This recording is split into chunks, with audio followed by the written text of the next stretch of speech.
Ezequiel, capítulo 41. Depois o homem me levou ao salão central, o lugar santo. Ele mediu a passagem que dava para esse salão e tinha 3 metros de comprimento por 5 de largura, com paredes de 2,5 metros de cada lado.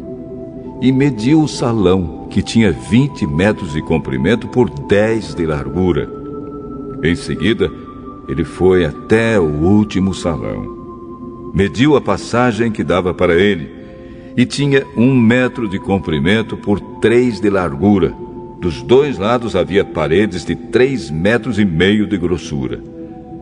Também mediu o salão. Era quadrado, com 10 metros de cada lado, e ficava adiante do salão central.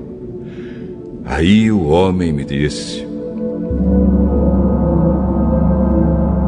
Este é o lugar santíssimo. O homem mediu a grossura da parede interna do templo e era de 3 metros.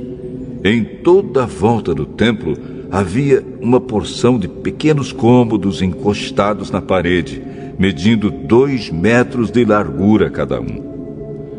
Esses cômodos estavam em 3 andares, 30 cômodos em cada andar. A parede de fora do templo ia ficando mais estreita em cada andar. E assim os cômodos estavam encostados na parede, mas não eram presos nela. Portanto, as paredes do templo, vistas de fora, pareciam ter a mesma grossura de cima a baixo. Havia 2 escadarias largas do lado de fora dos cômodos, que estavam construídos encostados na parede do templo em toda a sua volta. Assim, podia-se subir do térreo ao andar do meio e ao andar de cima. A parede de fora desses cômodos tinha 2,5 metros de grossura. Havia uma porta que dava para os cômodos do lado norte do templo e uma que dava para os cômodos no lado sul. Vi que em volta do templo havia um terraço que media 2,5 metros de largura. Esse terraço estava a 3 metros acima do chão e ficava no mesmo nível do alicerce dos cômodos que estavam ao lado das paredes do templo. Em volta do templo, entre o terraço e os edifícios usados pelos sacerdotes, havia um espaço livre de 10 metros de largura.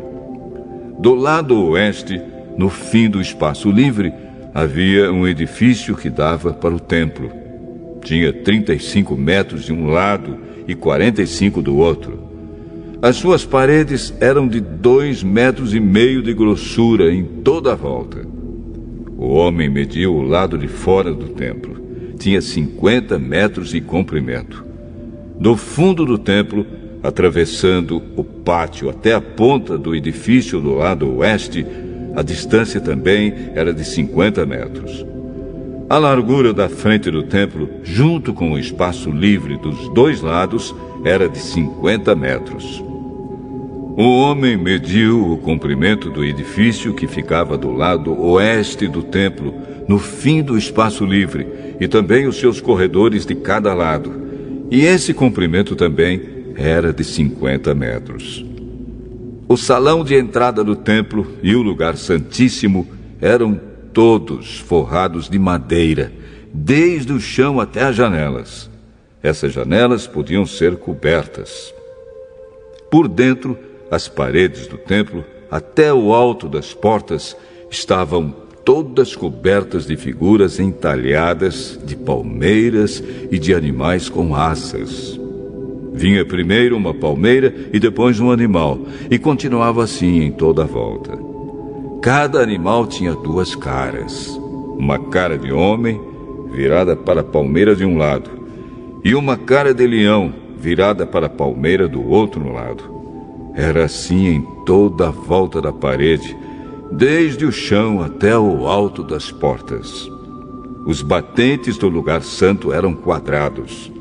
Na frente da entrada do lugar santíssimo, havia uma coisa que parecia um altar de madeira. Tinha 1,5 metro de altura por 1 metro de largura. Os cantos, a base e os lados eram de madeira. O homem me disse: esta é a mesa que fica na presença de Deus, o Senhor. Havia uma porta na ponta da passagem que dava para o lugar santo e outra porta na ponta da passagem que dava para o lugar santíssimo. Eram portas de 2 folhas, de abrir no meio. Havia figuras de palmeiras e de animais com asas entalhadas nas portas do lugar santo, como havia nas paredes. Nos lados do lugar santo havia janelas, e as paredes eram decoradas com figuras de palmeiras.